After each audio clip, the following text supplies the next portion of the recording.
everyone. Welcome and thank you for joining us to commemorate Victims of Communism Memorial Day. My name is Ashley Davis, and I am Director of Development for the Victims of Communism Memorial Foundation. Each year on November 7th, the Victims of Communism Memorial Foundation marks National Day for the Victims of Communism. This year, we are honored to host this commemoration in Atlanta, Georgia, what we hope to be the first of an annual tradition for Atlanta.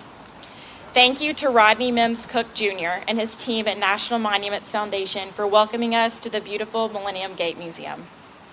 Our venue tonight is fitting. Opened in 2008, the Millennium Gate Museum was built to preserve and interpret Georgia history, art, culture, and philanthropic heritage. The city of Atlanta has called herself the Gate City of the South for well over a century, welcoming refugees from around the world. Today, we recognize the brave community members who have fought against communist regimes, past and present, many of whom fled communist regimes and sought freedom here in the United States. There are 10 states who have passed legislation to officially recognize November 7th as Victims of Communism Memorial Day. We commend Georgia for doing so through State House Resolution 588, which passed in March of 2023. For this evening's event, we will first hear from our distinguished speakers. Following the program, we will transition to the Roll Call of Nations ceremony, during which the names of 20 participating organizations will be called for them to lay a bouquet of flowers in honor of the victims of communism. We will end the evening with the reception downstairs, just down these steps here. I would like to begin our program by welcoming to the podium Rodney Mims Cook Jr., founder and president of the National Monuments Foundation, an organization focused on the development of civic and historic restoration projects, which led to the design and construction of the Millennium Gate Museum in Atlanta, obviously just above us here today. He has led many incredible design projects worldwide, including coordination of the design competition and construction of the Prince of Wales's World Athletes Monument for Atlanta's 1996 Olympic Games. His current projects include the development of 3 museum buildings and 18 monuments for Rodney Cook Senior Park, a rebuilt 19th century Olmsted-designed park in Atlanta, originally built by his family and now named after his father, a member of the Georgia House of Representatives in the 1960s and 70s. He's also a frequent speaker on urbanism. So with that, Rodney, I'll turn over the podium to you.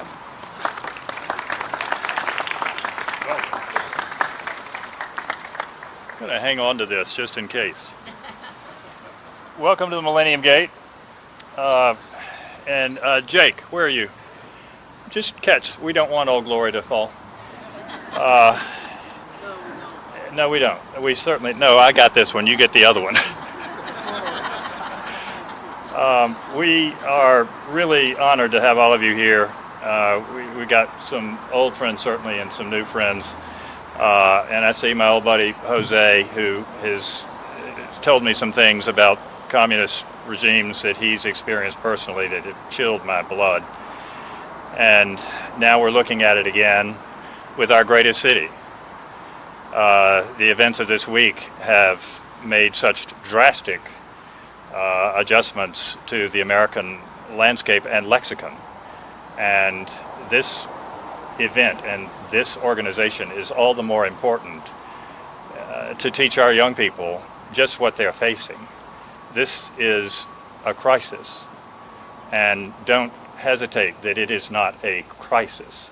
And President Reagan, I think, said one. I don't think he said 2 generations. 1 generation is all it takes to lose this republic. We have lost 2 generations. And the only blessing I can say about COVID is that we figured out what they were teaching our children. And now we know it. And adjustments are being made. So I applaud Andrea, and her mother too. I mean, they're both my dear friends. And we welcome you home to the Millennium Gate, and we are delighted that we could do this with you and hope that it's a tradition of longstanding. Come again anytime. And also, other than Jake, who is a flag holder, Jake Kuniansky, he is head of our education department. And if, Gabrielle, if you don't mind, stand up. And she is running the office for me and has Polish background, so she will be leaving a bouquet of flowers representing Poland. So you may sit, thank you. And so I appreciate I'm not going to, Mr. Consul General, there's so many VIPs here, I can't possibly introduce everybody. I'll let others do that, but it's so good to see you. And I appreciate everyone being here, and I turn the microphone to whoever is coming next. Who is coming next? You are emceeing this. Thank you.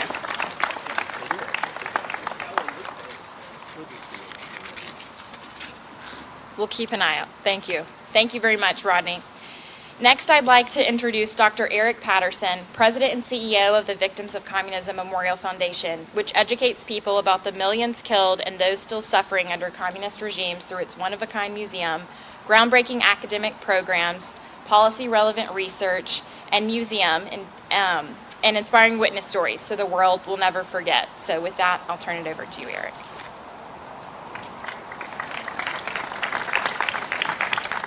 Well, thank you very much, Ashley, and I just want to say a huge thank you to our partners tonight, to Rodney Mims Cook Jr. and the National Monuments Foundation. Thank you for hosting us here. To Andrea Lauer Rice, a trustee of the Victims of Communism Foundation, and of course, as many of you know, the president of the Hungarian American Coalition. Dr. Perez, thank you. We're looking forward to your remarks later this evening. Well, as you know, today is Victims of Communism Day because it is the day that Lenin and his conspirators overthrew the new elected parliament in Russia and imposed the Soviet Union in its form of communism on the people of Russia. And then quickly thereafter attacked Poland, tried to set up a communist regime in Hungary. It all happened very, very quickly at the end of World War I. But I'd like to take you to a different November 7th for just a moment, and that is 35 years ago today. November 7th, 1990 was the last Soviet military parade. Do you remember those big parades? The General Secretary would be up in a box, the soldiers would goose step across Red Square, there'd be artillery, there'd be missiles, there'd be tanks, and the Soviet Union would be shaking its fist at the world. Hear us roar, look at our mighty power, this military colossus. But you know, it was all phony. That last military parade, just a few months later, the Soviet Union actually ceased to exist. In that year, between November of 1989 and November of 1990, going into that last parade, all of the countries of Eastern Europe threw off their communist overlords. None of them voted to put the communists back in power. Not in Poland, not in Latvia, not in Lithuania, none of them. None of them looked to the Soviet Union. So that last parade, as the Soviets were trumpeting the power of communism, it was a reminder to us of just how bankrupt they were. Now, do you remember, for those of us who are a little bit older here tonight, what else was happening in November of 1990? At the United Nations, the world was trying to figure out how to deal with Saddam Hussein having gobbled up his neighbor Kuwait. And the United States and many others came to a resolution in November of 1990 that if necessary they would use military force to expel Saddam Hussein from Kuwait. What about all that Soviet hardware? It was useless. It was totally useless as a force for world peace and security. And that's what communism is like. It uses its guns and tanks and walls to keep its own people in, to repress its own people. It's ideologically bankrupt, it's philosophically bankrupt, and literally by that point in time, they couldn't even pay their own soldiers. And so we have much today, looking at our own time and ahead, 100 million people to commemorate who were murdered by communism in the past, but also the chance to assemble and to say, we won't stand for it in places like Cuba and Venezuela and Nicaragua and North Korea and China. We have hope for a change in the world as we see it. Thank you very much.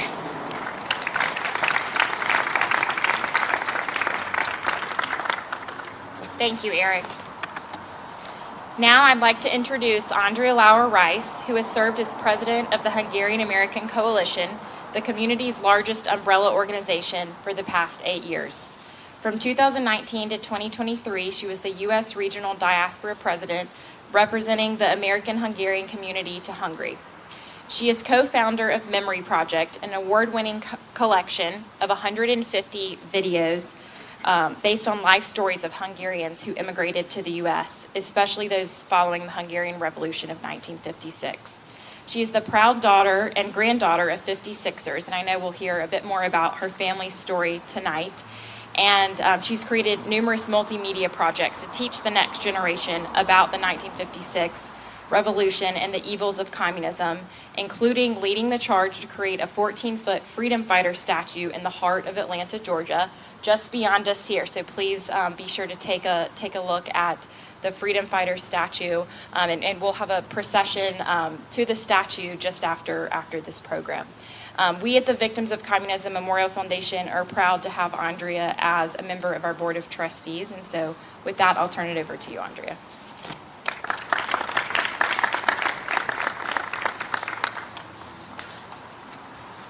Thank you so much, Ashley. Good evening, ladies and gentlemen, and thank you so much for joining us for braving rush hour traffic on a Friday evening and the possible weather issues we had. I'm so heartened to see so many representatives here, honorary consuls and ethnic organizations represented tonight at our inaugural VOC Roll Call of Nations in Atlanta. It's already been mentioned several times, but we all hope this is the first of many annual events. There are certainly many of us who have been who can attest to the evils of communism and would like to remember those who were touched by it. Thank you, Rodney and the team, for hosting us at the incredible Millennium Gate. Thank you, Eric and Ashley, for traveling to Atlanta for this special evening. Every one of us here tonight, oh, hello, I feel like this is symbolic. I'm just gonna wrap myself up in the flag here. Every one of us here tonight has experienced firsthand or been influenced by, or in my case, raised by someone deeply affected by the horrific ideology of communism. My mother escaped Hungary with her family after the Hungarian Revolution of 1956 was brutally defeated. Every family member was involved in fighting for their freedom in some way. My grandmother tended to wounded freedom fighters in the back of her pharmacy on Morisigmond Körtér in Budapest. My grandfather and 14-year-old mother made cobblestone barricades to block the tanks. My 17-year-old aunt made Molotov cocktails from the pharmacy's alcohol supply and gave them to her classmates. It all started on October 23rd, 1956, under a blue sky with so much hope. They stayed until all hope was gone and the Russians had crushed the revolution on November 4th. With 200,000 other Hungarians, they fled and eventually made it to the United States, where they began a new life. I grew up hearing those stories of life under communism and learning the lessons from my grandparents and my mother to be informed, to stay active, to vote, to get the highest level of education you possibly can, because even in the darkest days, no one can take away your knowledge or your faith. And above all else, fight for your freedom. The Millennium Gate Park is special to me because 2 years ago we put up the 1956 freedom fighter statue here. She is a composite of several female She is a composite of several female freedom fighters, including my mother, my aunt, and my grandmother, and she stands across the way from a Cuban freedom fighter. So this is indeed the perfect location for the event this evening, showcasing freedom fighters who rose up against communism across the world from one another. Our hope is that this statue, along with events like this, serve as a reminder of the dangers of the dark communist ideology and how, as Ronald Reagan famously said, thank you for that intro there, Rodney, freedom is never more than one generation away from extinction. We didn't pass it to our children in the bloodstream. It must be fought for and protected and handed on for them to do the same. On Tuesday of this week, as Rodney already referenced, we were once again reminded of just how fragile democracy can be. In disbelief, we watched Zoran Mondani, a self-proclaimed socialist, some would say communist, elected as mayor of the largest city in America, accounting for nearly 9% of the U.S. economy. Just a few years ago, that would have been unthinkable, and it left me scratching my head. How could this happen? That is exactly why events like this are so very important. That is why we build statues, why we share stories, why we create curriculum, and why we pass legislation to compel schools to teach about the evils of communism. I am a proud member of the board of VOC, as Ashley said. On a board call just yesterday, I learned that there is a single Chinese character with two meanings: danger and opportunity. That is the perfect metaphor for this moment.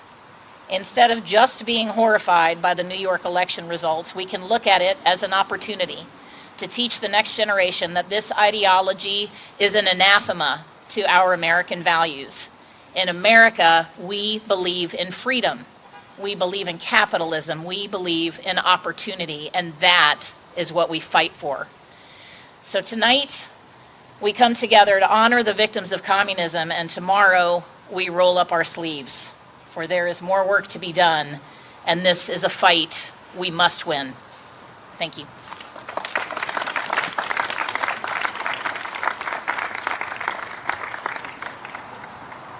Thank you very much, Andrea.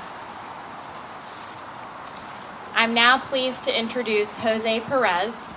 Jose Perez was born in Cuba and moved to Key West at age 12 to escape Castro's regime. He's the retired president of Target Market Trends, a consulting firm he founded in 2002. He also spent 25 years at Bell South in various management roles and worked as an international consultant with Gartner. From 2004 to 2011, he served on the Board of Education and held leadership positions with the National Association of State Boards of Education and State Charter School Commission. He served as regent for the University System of Georgia from 2019 to 2024 and is currently the 4th District Representative for the Georgia Department of Economic Development. So Jose, welcome. Wow.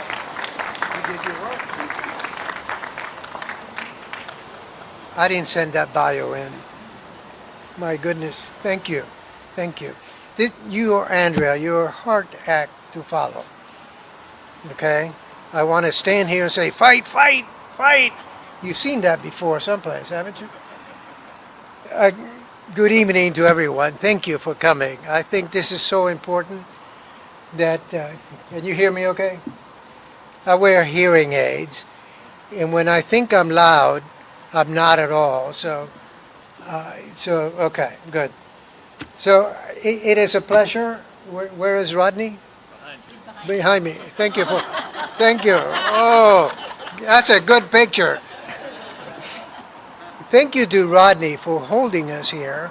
And Rodney was also very helpful in getting our Cuban Patriot up as well when I knocked on many, many doors trying to erect it, and it was a time when many people were actually tearing down statues, and no one wanted to commit. Most politicians didn't want, not in my city. I don't want this, I don't want that. And he was the one that immediately said, yeah, this is the gateway to the future. We want to bring it here, and here we are, and the next step of what it is that we need to do. So we have over here our friends that were the Cubans like me. We came young, and we call ourselves 0.5s. You know, you have first generations, you have immigrants, and we're sort of halfway in between, because the fact is that we came young, so most of our education has been here.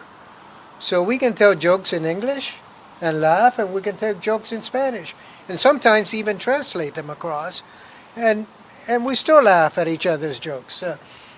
Usually when you tell an American a Cuban joke and you translate it, they go, not funny at all.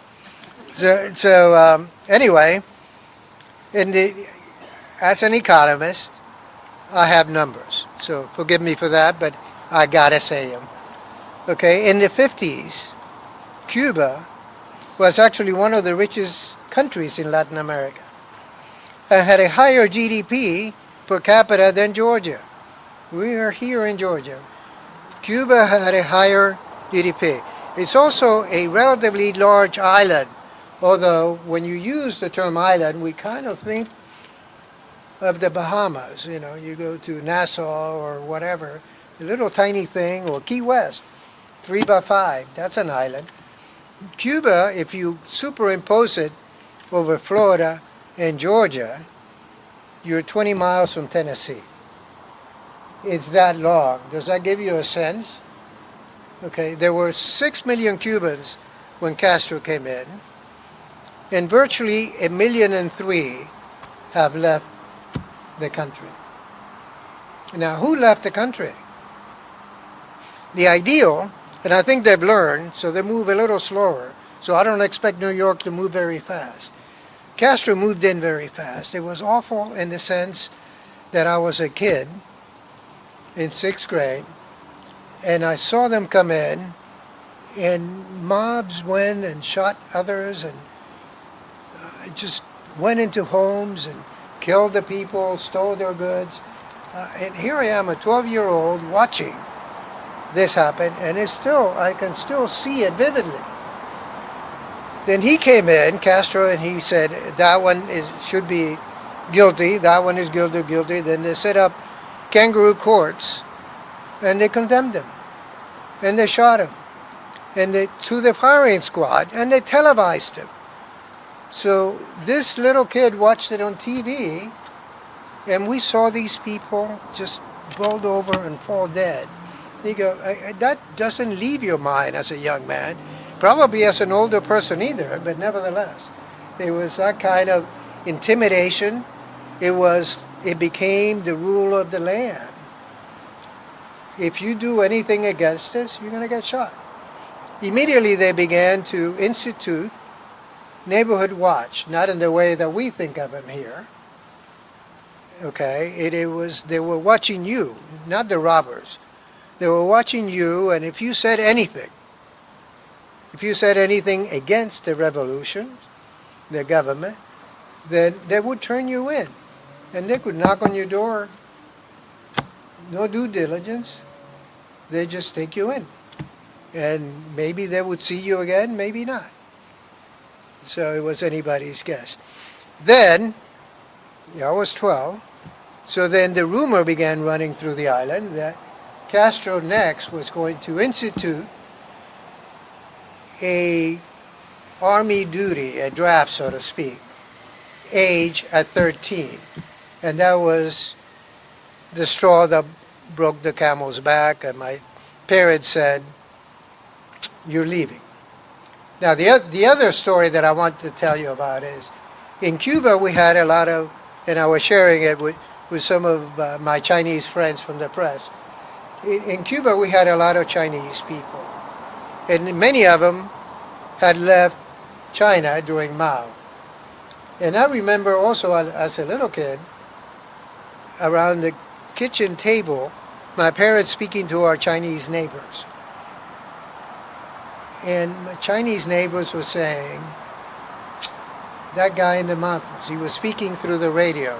He had not come in yet, clandestine radio. And he was speaking about this and that, the other, and they said to him, sounds just like Mao. That's the way Mao was selling communism before he came in too. It's in my father, I remember that distinctly. My father said, no, that cannot happen here. What do you guys say? It cannot happen here? No, we have it in New York.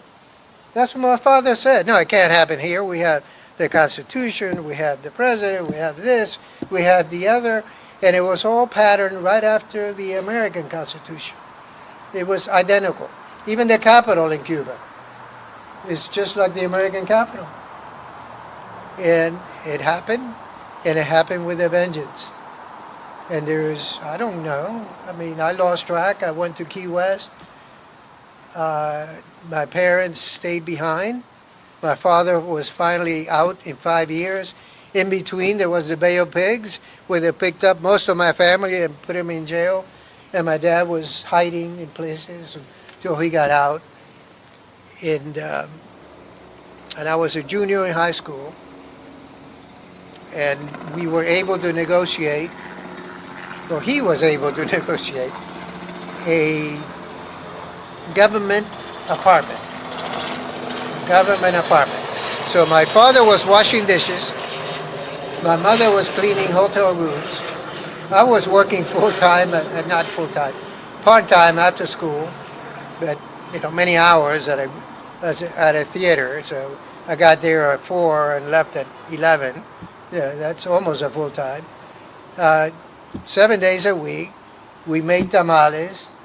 My mother was a great cook, made tamales, and then we sold them. And I distributed on the weekends, on the Sundays, and all that. And we had nicknames.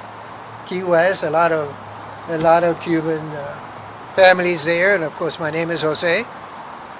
And the Jose's in Spanish, they're called Pepes.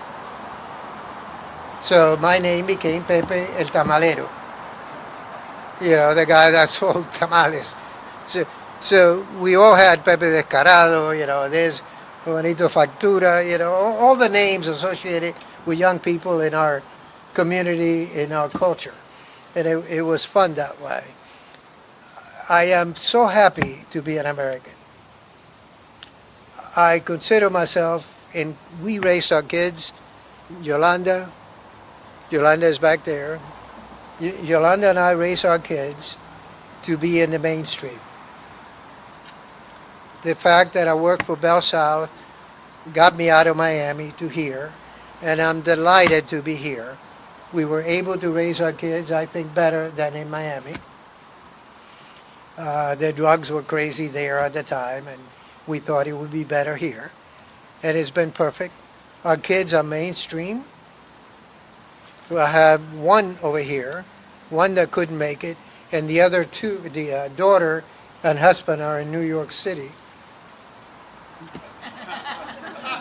Imagine that. So I just cannot imagine how that happened.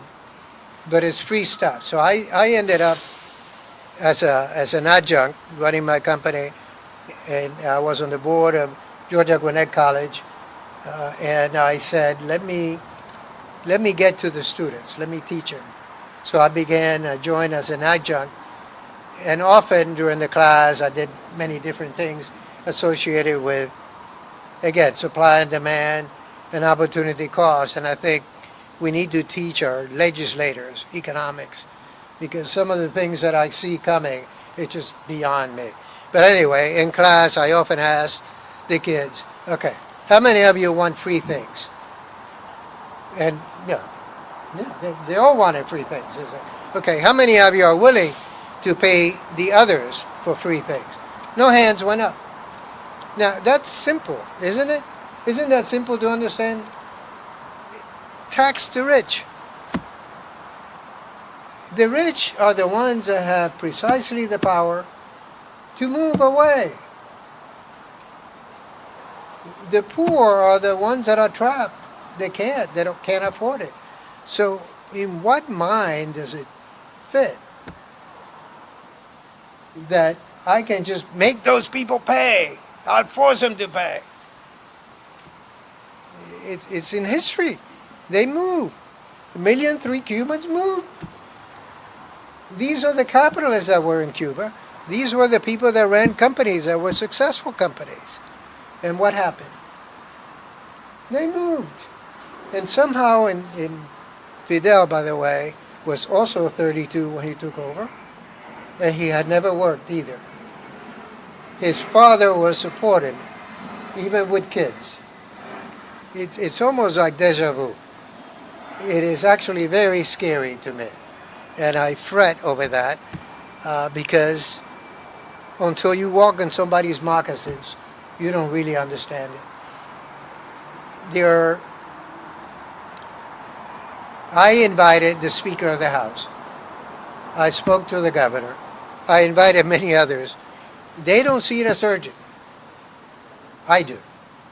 We need to get this going. It needs to be urgent. Perhaps now, with what happened in New York, more of us will understand. Now, Dr. Trammell, where are you? Dr. Trammell helped me two years ago. 2 years ago. I went and spoke to him. Dr. Trammell chairs the, I always get your title mixed up, this civics board, essentially. So he develops and oversees a curriculum and everything else for civics in our state. So I went and approached him with the idea of establishing a curriculum that teaches about communism at the state level. And he helped me get the Board of Education to pass it. And they passed it unanimously, and it's being taught. So that was an achievement. So the second thing is that I wanted it to be coded. Coded is a secret name. Coded means that they write it into law to make it difficult to change. So the curriculum is there, is developed, is being taught, and all I want is for it to be passed in our legislature. And it doesn't make it a committee because there are other things that are more urgent. And I keep indicating and say, wait a moment, when is the right time to plant a tree? 20 years ago, right? Well, we didn't do it. So when is the right time to plant a tree? Go ahead, give me a guess. How about mañana? Right? Let's do it tomorrow. Let's get it done. Ray Martinez is a good friend. He's a legislator that for the last 3 years he has actually battled. He passed this resolution, and the last one was on 25. So he's passed it for 23, 24, 25. Maybe 26 will do it. So, and I'm putting more pressure on him because of Mandami. So yes, you're absolutely correct. Okay, so this is an awful, awful thing that is presenting an opportunity, and we're prepared for it. So if we work hard, and all of you can help me, and by the way, Dr. Trammell is also a candidate for superintendent of schools in Georgia. So with that, I thank you so much, and I'm sorry I wrote this to read from, and of course I have it.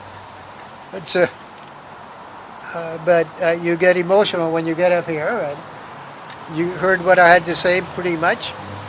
So bottom line is that I came here as a refugee, but in reality, this is my home.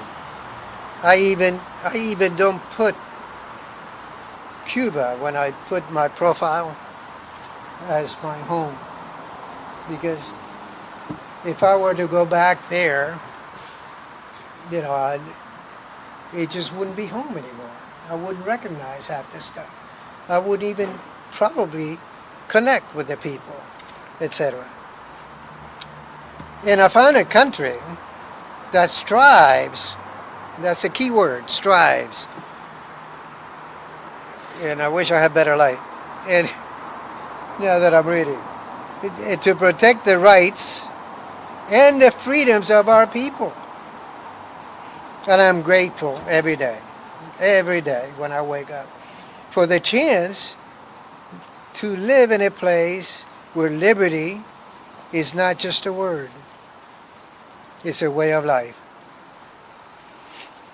As we make more of Communism Memorial an annual tradition here in our city, let's commit to telling the truth about communism. Okay?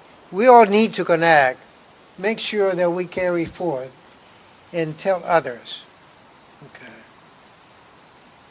Let us honor the victims, not just with words, but with action, with education, with remembrance, and a renewed dedication to liberty. I really live, and Yolanda can attest that even with the most liberals, even with the crazy ideas, I would listen to them. I would not shy from an argument, but I'm reasoned. You know, maybe in some cases, too reasoned. Too reasonable to listen to them.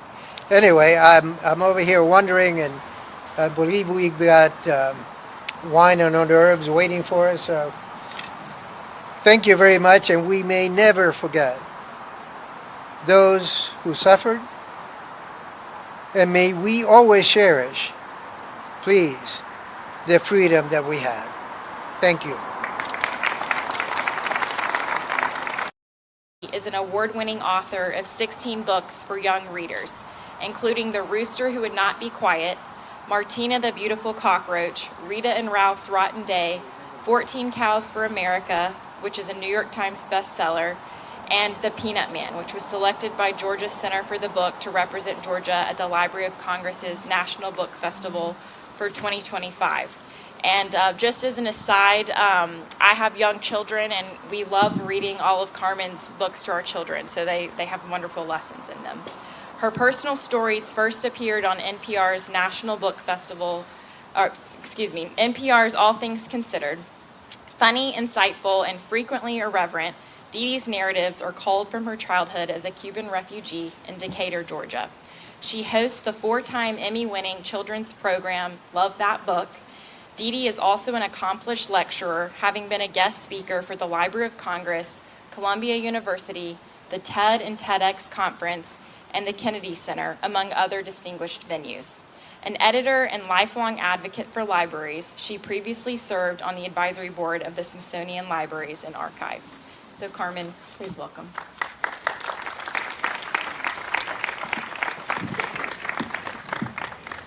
Hola, y'all. I can say that because, and by the way, we do have hors d'oeuvres, and we have, more importantly, we have a ceremony. So blessed are the brief. I came to this country as a little girl. Cuando yo vine a los Estados Unidos, yo tenía 3 años y no hablaba ni papa de inglés. And what that means is, when I come to this country, I was 3 years old, and I did not speak one potato of English. And because we have an international group tonight, you know how translations can be so very funny. Translating your life is not so funny. 30-second history lesson. 1959, the revolution. Batista had, in truth, been a dictator. As Cubans will say, esas brisas trajeron estas tempestades. Those breezes brought us these tempests. So we must act wisely. Then came 61. Everything started to batten down. I was born in 60. 62, you remember? Anybody? Cuban Missile Crisis. 63. You see, during the Cuban Missile Crisis, the entire country, the entire world watched as Khrushchev and JFK played an international game of who'll blink first. And we dodged a bullet. The entire world took a collective breath. But Kennedy did not dodge that bullet. And within a year, he was gone. That was the year we left. I came here, and we began again. My papi was an accountant in Havana, a guajiro, a man of the country who learned to read at 14. I don't say that with any shame at all. He was an extraordinary man. And this is a story I want to tell you. It's about 2 minutes long. I loved when all the Cubanos, the refugees, would get together and tell stories. When a lot of my friends would go out and play and the younger ones would fall asleep, I would get under the table so I could listen. Because I wanted to better understand what had happened to us. And then one day I heard a story. One of our friends, Francisco, I won't tell you his last name for his family's sake. Alemán, actually, he was very brave. His brother had gotten involved right after Fidel came to power with some resistance, some of the resistance. And one night, in the middle of the night, as is often the case with tyrants, they send their minions out when families are asleep. They broke down the door. They woke Francisco Paco and his wife Sonia. They had 2 little children. The smallest one hid under the bed so they didn't see him. The other one, who was about 6 or 7, they put a machine gun to his head. And I'm not telling you all stories you don't already know. I see you nodding your heads. But this is going somewhere. Glacially, but it's going. They told Paco, "Where's your brother?" They asked him. ¿Dónde está? Where's your brother? He said, "I don't know where my brother is." They said, "We will shoot him right here. And then we will shoot your wife, and then we will shoot you." And Paco had to make a decision. This is the kind of indecent brutality we're fighting. And he said, "I'll tell you, I'll take you to him." Now remember, I'm a little girl under the table listening to this. They took Paco in a jeep out to El Campo, to the country, where his brother was. I took this story from Paco when I and my sister asked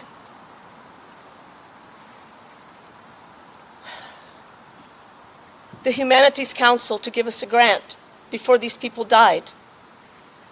When Paco told the story when I was an adult, and I heard it for the second time, he said, "Carmita, they took me in this house in the back room, and my brother was tied to a chair. They had beaten him to a pulp. They knew where he was all along. They started to laugh, and one of them said to his brother, 'See, we told you he would betray you. Now tell us where your friends are.'" I remember going to my father when I was much older, a teenager, and this is the story. It's 2 minutes.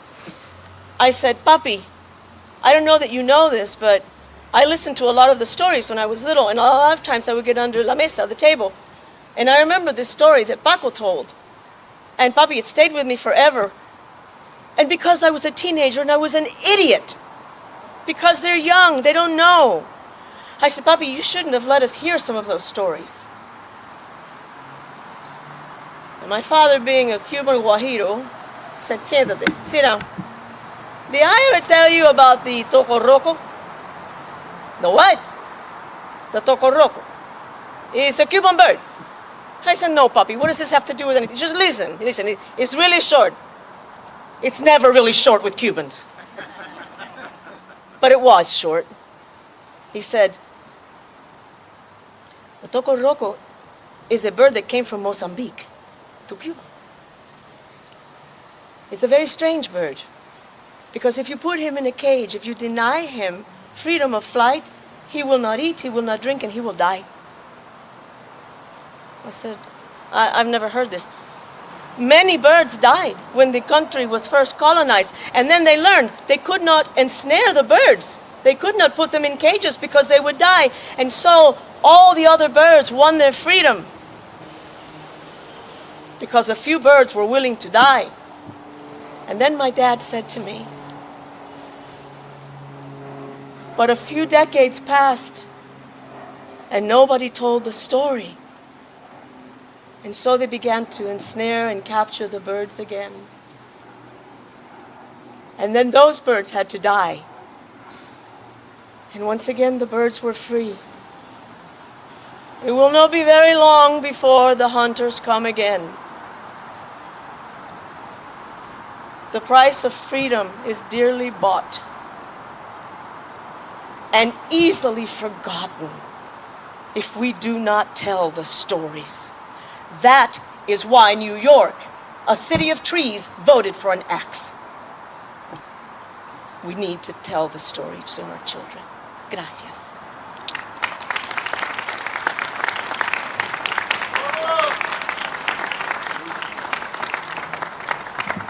Thank you so much, Carmen. I couldn't think of a better way to end our panelists' remarks for this evening. We are now going to transition to our floral laying ceremony. As many of you might know, this is a ceremony that we host every year in Washington, D.C. at our Victims of Communism Memorial. We have hosted this ceremony every year since the memorial was dedicated in 2007. So we are honored to host this ceremony for the first time here in Atlanta. And I'm going to have our president and CEO, Eric Patterson, be the first to lay a bouquet just to give an idea of how we typically process with the ceremony. So if everyone who is participating by laying either a bouquet or a wreath, if you could please line up over here on this side of the stage, that would be wonderful, and then we will progress with the ceremony. Thank you.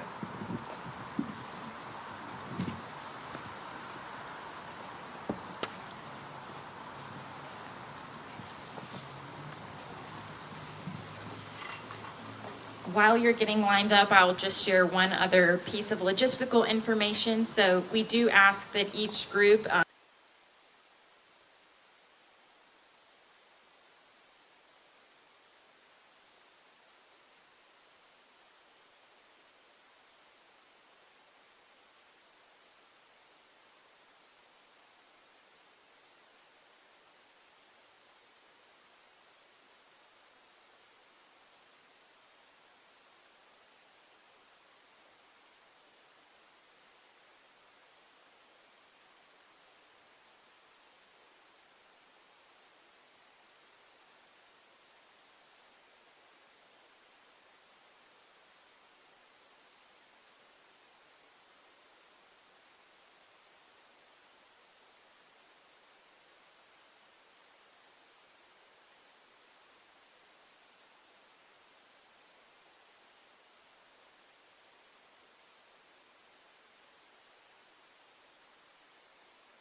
of Estonia and Atlanta and Estonian American National Council.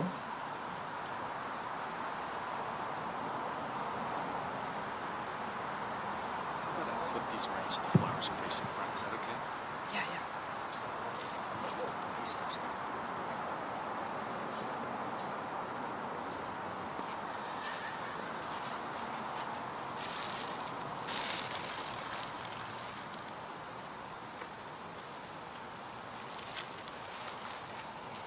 Honorary Consulate of Latvia to Georgia.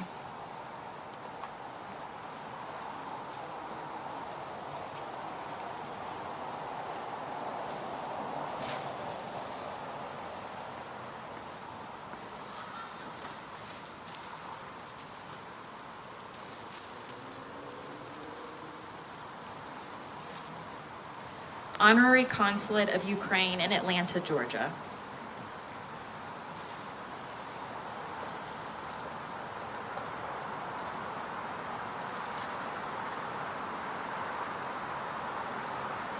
Hungarian American Coalition.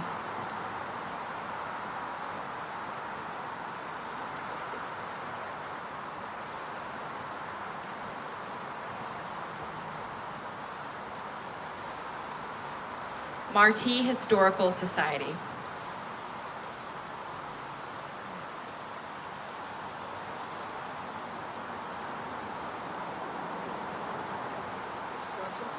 You can, yes, just here.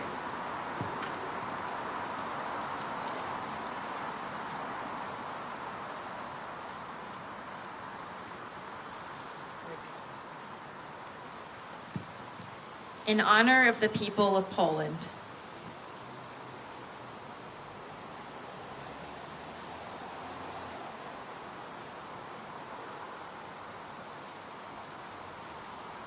Royal Danish Consulate.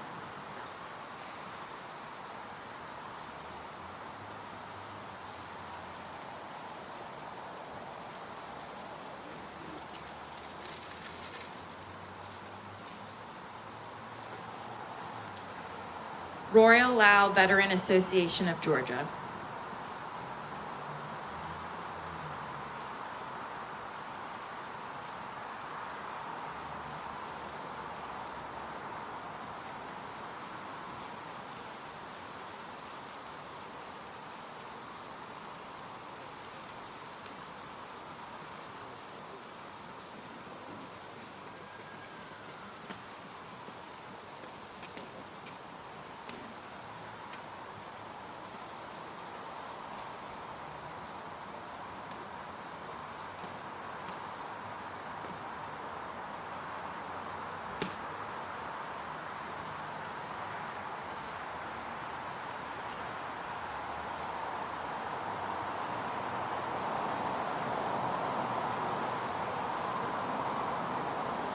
Union for Lao Nation.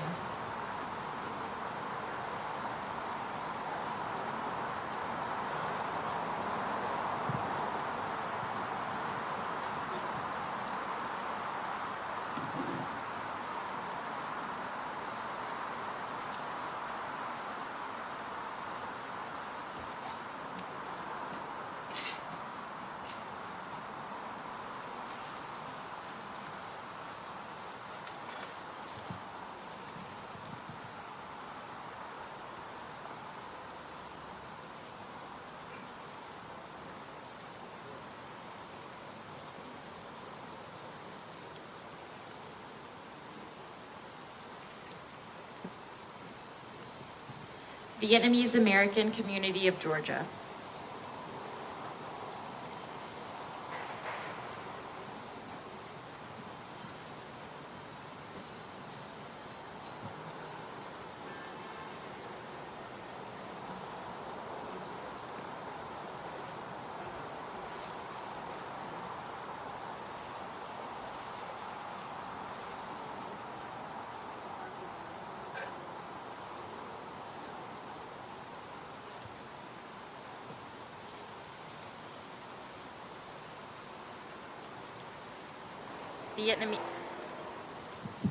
Vietnamese Women's Association of Georgia.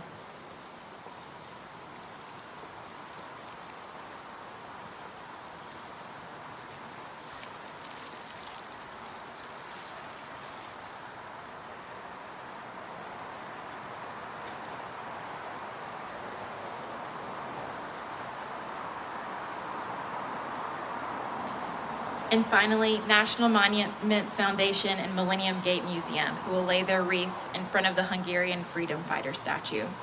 With that, we will close our formal program here.